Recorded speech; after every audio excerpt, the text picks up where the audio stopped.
You know what really makes an impression when you're speaking English? It's not just about perfect grammar or using giant words. It's when your vocabulary sounds natural, like you're not even trying. Effortless. That's the goal.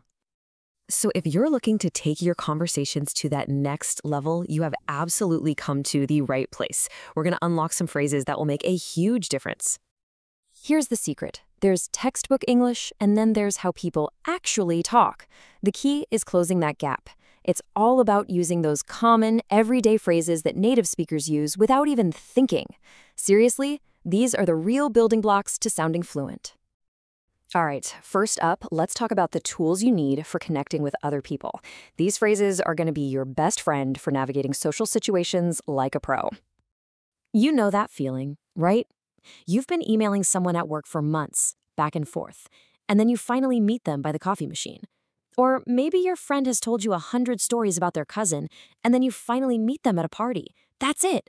That's when you smile and say, "Ah, it is so great to finally put a name to the face."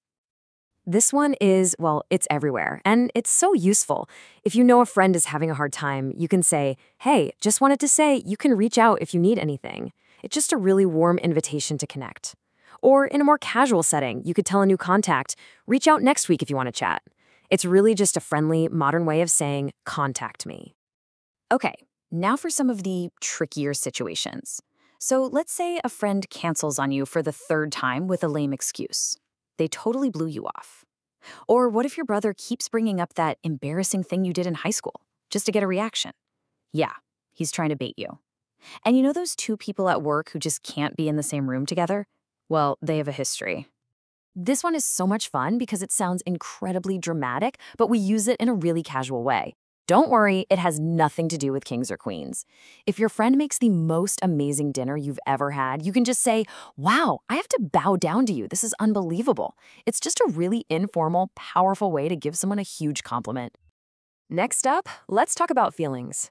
I mean, you can always just say you're happy or annoyed, or you could use these phrases to add some real color and detail to what you're feeling. This is for something that doesn't just make you happy, it actively makes you laugh. It's for stuff you find genuinely hilarious or fun. So your friend sends you a video of them trying to learn a TikTok dance and falling over. You wouldn't just say, "Oh, that was nice." No way. You'd say, "I got such a kick out of that video." It shows you really, truly enjoyed it. Miffed. This is the perfect word for that low-level annoyance. You're not furious, you're not outraged, you're just miffed. You know, maybe your neighbor's dog was barking a little late, or a friend said something slightly inconsiderate. It's not a huge drama, but you're a bit irritated. You just say, "Yeah, I was a bit miffed about it." Now, this is a fantastic example of how your tone can change everything. If you see kids playing in a park, you might say, "Look at them, not a care in the world." And that's a beautiful, positive thing. But say there's a crisis at work, and one person is just strolling around, ignoring it all. If you say, "Look at them, not a care in the world," well, now it's an insult. It means they're clueless or don't care. Context is everything here. For those really big, strong, emotional reactions, we've got these guys. The view from the top of the mountain, it's beautiful beyond belief.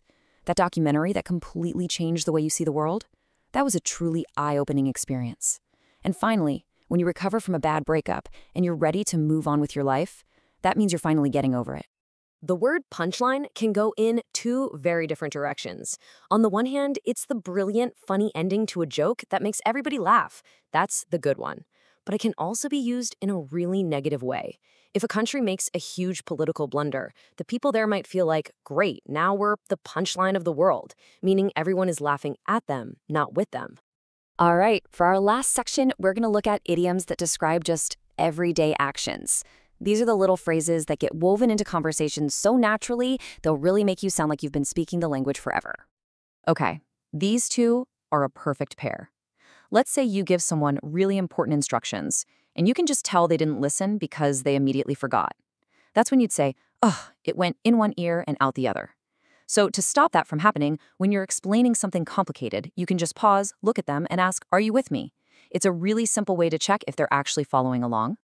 Picture this, it's a super hot day and you're incredibly thirsty. The second you walk in the door, you walk straight past everyone right to the fridge for a cold drink. You just made a beeline for the fridge. Or think about a huge sale like Black Friday. Shoppers rush right past everything else to get to that one big TV. They're not browsing, they are making a beeline for that deal. It's all about moving with a purpose. Okay, let's talk about action and consequence. So, the kid who broke the vase, but his brother got blamed, he got off scot-free. You really didn't want to go to that boring company meeting, so you managed to find an excuse? You got out of it. And finally, when you've packed your bags, you've got your passport, and you're ready to leave for vacation, you're all set.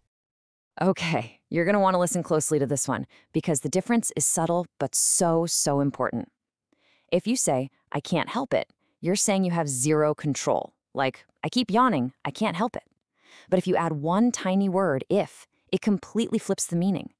That mistake is not going to happen again if I can help it, is a super strong promise. It means you will use your control to make sure it doesn't happen. So let's just do a quick recap of some of the best ones you can start using, like today. You can use beyond belief to add some real power to your descriptions. Use reach out to build connections. Use all set to be super clear that you're ready to go. And use get a kick out of it to share what really makes you laugh. This is basically your new starter pack. Look, here's the thing. The only way any of these phrases will ever become a natural part of your vocabulary is if you actually use them. So I have a challenge for you. Think about the conversations you have coming up this week. Which one of these idioms feels the most useful for you? Pick one, just one, and make a plan to use it. That's how you really start to learn.